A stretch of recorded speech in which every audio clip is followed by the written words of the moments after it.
बिना भूमिका के बात नहीं बनता। मकान बनाना हो तो पहले भूमि खरीदनी पड़ती, हवा में मकान नहीं बनता है। तो आज भूमिका बनी है थोड़ी सी, सबके हृदय की भूमिका बनी है। अब सब मानस तैयार किए हैं, नहीं जो बड़े कठोर वाले हैं गुरुजी, कड़वे हैं, ठीक समय से चले आना और बैठ जाना तो माल मिलेगा। और पक्की बात है मेरी माँ, आज आप जैसे हंस रही हो, मैं फिर से तीसरी बार कह रहा हूँ, 7वें दिन तो आप इतने मुस्कुराते हुए जाओगे और आंखों में आंसू भी होंगे कि काश ये 7 दिन नहीं 7 जन्मों तक ये कथा चलती रहती, हम आनंद करते रहते, मौज करते। कथा जो जीवन में रस भर दे, कथा जो जीवन के समस्त व्यथाओं से तुम्हें मुक्त कर दे। नारद जी ने भक्ति माता को वचन दिया कि मैं तुम्हारे पुत्रों को जवान कर दूंगा। तो नारद जी फिर गए, सनक सनंदन इत्यादि से मुलाकात हुई। उन्होंने कहा शुभ कर्म करो, सत्कर्म करो। सत्कर्म क्या होता है? बोला भागवत करो। भागवत सुनाया और भागवत जब श्रवण हो गया तो भक्ति माता भी आ गई नृत्य करते हुए और ज्ञान और वैराग्य भी जवान हो गए। कहने का तात्पर्य यह है कि जो काम वेद न कर सका, जो काम वेदांत न कर सका, जो काम सिद्धांत न कर सका, जो काम गीता न कर सकी, वो श्रीमद् भागवत कर गया। यह है भागवत की महिमा। इसलिए तुम्हें कह रहा हूं, यह श्रीमद् भागवत कोई साधारण चीज नहीं है।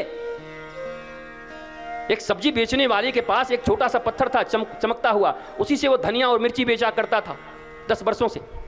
एक दिन एक आदमी आया, बोला भैया ये पत्थर मुझे दोगे? अरे बोला ये तो 50 ग्राम का पत्थर है, मैं क्यों दे दूं? बोला मैं तुम्हें इसके 5000 रुपए दे देता हूं। बोला 5000? और ये तो 10 रुपए का भी नहीं है। बोला नहीं मेरा मन है, मुझे दे दो। उसने उसे लिखवा लिया कि बाद में कचकच नहीं करोगे। एग्रीमेंट साइन हो गया, 5000 रुपए दे दिए, पत्थर ले लिया। सब्जी वाला हंसा, भैया ये तो बताओ इतने मूर्ख तुम कैसे बन गए? बताओ 5 रुपए के पत्थर को 5000 में ले जा रहे हो।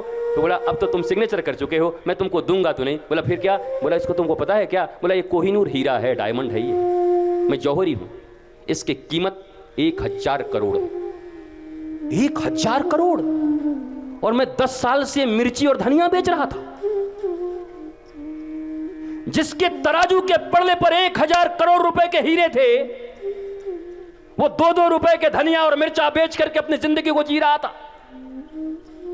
क्योंकि उसकी पहचान नहीं थी उसके पास, उसके महत्व को नहीं जानता था। जौहरी आया, महत्व को पहचाना, 5000 में 1000 करोड़ की संपत्ति खरीद के ले गया। मेरे माता पिता, मेरे प्यारे भाई बहन, श्रीमद् भागवत की अगर महिमा को तुम न समझोगे तो श्रीमद् भागवत की कथा सुनने में तुम्हारा हृदय न लगेगा। श्रीमद् भागवत क्या क्या कर सकती है इस जिंदगी में।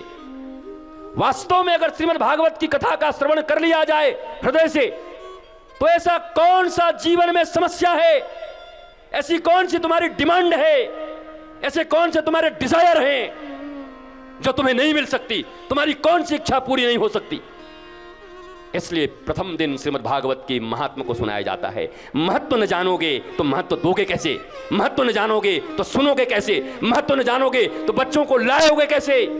तुम्हें तो अभी यही महत्व समझ में आता है कि फोन आता है तो फोन की तरफ देखते हो, बाजार कोई ले जाए तो बाजार चले जाते हो, 500 रुपए वहां खड़ा होकर के कोई बांटने लगे तो कथा छोड़ करके 500 रुपए लेने चले जाओगे। और तुम कहते हो मैं गोविंद का भक्त हूं, तुम कहते हो मैं भागवत का भक्त हूं, तुम कहते हो भागवत में श्री कृष्ण विराजित हैं, तुम कहते हो भागवत हमारा ग्रंथ है, तुम कहते हो मैं सनातनी हूं, तुम कहते हो भागवत हम 10 बार सुने हैं। तुम्हें तो इतना भी महत्व मालूम नहीं। शीश दिए जो सदगुरु मिले यहाँ तो भी सस्ता जान। शीश देने का अर्थ है सर काट मत देना, नहीं हमारे ऊपर मुकदमा और 302 का हो जाएगा। कई गुरु आया था आत्महत्या के लिए, लोगों को प्रेरित कर दिया, लोगों ने अपना सर काट दिया इसके चक्कर में, बाकी की जिंदगी हमारी जेल में गुजरेगी। शीश दिए जो सदगुरु मिले यहाँ तो भी सस्ता जान। शीश का अर्थ ये है, ये इतना, ये दोनों आंखें, ये नासिका, ये जिह्वा, ये कान गुरु को दान कर दो। देखो तो उनकी आंखों से, जैसी दृष्टि वैसी सृष्टि। सुनो तो केवल उनकी महिमा। कोई सुंदर चीज दिख जाए और मन आकर्षित हो जाए तो अपने गुरु से सीख लो, जिसकी रचना इतनी सुंदर वो कितना सुंदर होगा। रूप में आसक्त होते हो, जरा सोचो, एक बूंद श्री कृष्ण ने छलकाया है तो सारी दुनिया बन गई।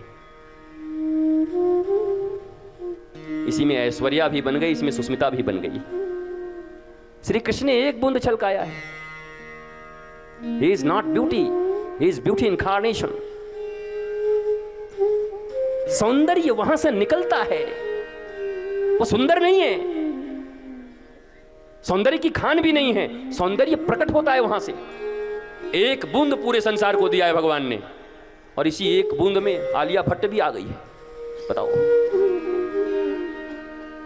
एक बूंद 8 अरब आदमियों के बीच बांटा, उसी में इतने मयूर भी हैं। मयूर कितना सुंदर है, कैसे कैसे पंछी हैं, कैसे कैसे वृक्ष हैं, कैसे कैसे फूल हैं, कैसे कैसे मनुष्य हैं। एक बूंद में इतनी सुंदरता है, तो जहां से बूंद आई होगी वो कितना सुंदर होगा। तो श्री कृष्ण की एक बूंद की सुंदरता में सारी सुंदरता है। जो इस बात को समझ गया वो कभी किसी सौंदर्य के प्रति आकर्षित होकर के श्री कृष्ण का परित्याग नहीं करेगा, श्री कृष्ण को नहीं छोड़ सकता, श्री कृष्ण के लिए सब छोड़ सकता, श्री कृष्ण को नहीं छोड़ सकता।